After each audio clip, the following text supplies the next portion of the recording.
जो अभी कझिया नदी के तट पर हूँ, अपनी अस्तित्व को खोती नदियाँ।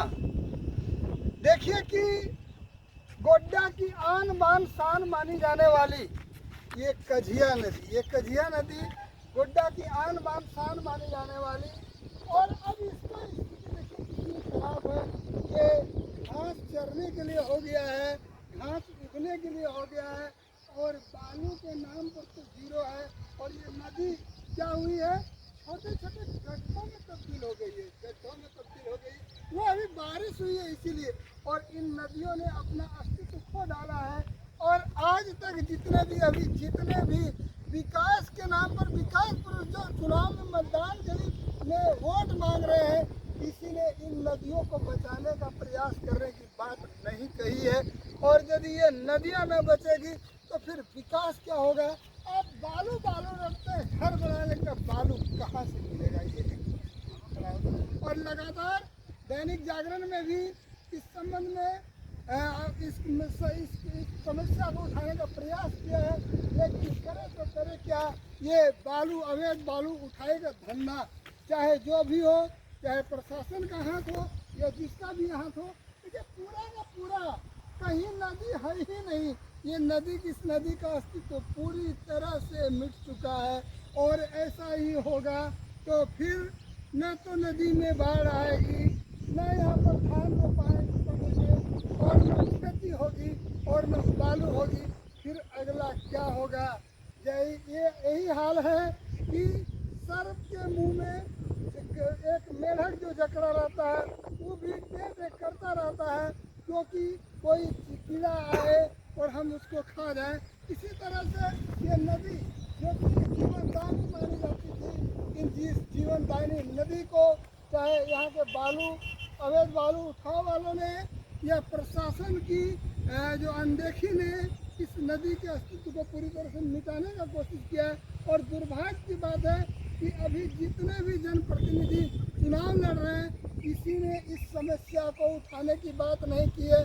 बहुत असहनीय पीड़ा है, क्योंकि अगर यही समाप्त हो गया तो फिर आप विकास क्या कीजिएगा, और फिर आप खाइएगा क्या, यहाँ रहेगा क्या। यदि नदी आपको तो पटवन का साधन देती है, बहुत सारे जीव आते हैं, यहाँ पर बालू होती है, लेकिन आपने इतनी धड़ल्ले से बालू को, और कल तो लगता है कि गोड्डा शहर यहीं बस जाएगा। ये एक दुखदायी बात है। देखिए इधर अवैध ढंग से ईंट का धंधा फलता फूलता, और इसमें जरूर यहाँ के माफिया और यहाँ के पदाधिकारियों की गलत नजर है, जो नदी को समाप्त कर देना चाहती है। और हो न होकर ऐसा भी हो सकता है कि इस नदी में गोड्डा वाले लोग आकर के या आसपास के लोग आकर के अपना मकान बना लेंगे, कब्जा कर लेंगे, एक शहर बसा देंगे, फिर तेरा क्या होगा। ये एक विचारणीय प्रश्न है।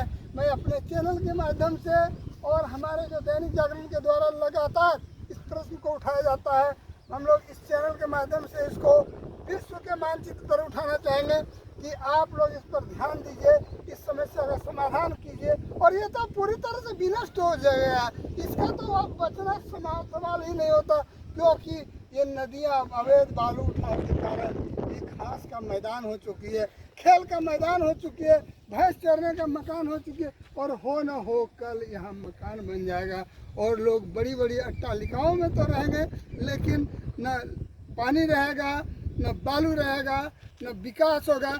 फिर देखिएगा विकास का नाम क्या है, विकास कौन सी चिड़िया का नाम है, किस सोने के बंद पिंजरे में वो विकास छिपी हुई है, ये आने वाला समय बताएगा। ये एक विचारणीय प्रश्न है।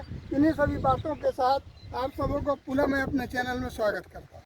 नमस्कार, मैं विमल कुमार अभी हूँ गोड्डा जिला की जो प्रमुख नदी मानी जाती थी, कझिया, हरना, सुंदर, चांदन, ये मानी जाती, तो इसी में एक देखिए कि ये जो है हरना नदी जो कि देखिए कि यहाँ पर कैसे गाँठ निकल गए हैं। और इधर देखिए इसका स्थिति क्या है।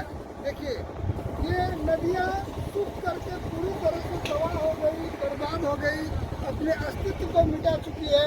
और आज जितने भी सांसद या हमारे जो जनप्रतिनिधि है जो चुनाव लड़ रहे हैं, उन्होंने किसी ने भी इन नदियों के अस्तित्व को बचाने का अपने मैनिफेस्टो में नहीं डाल रखा है।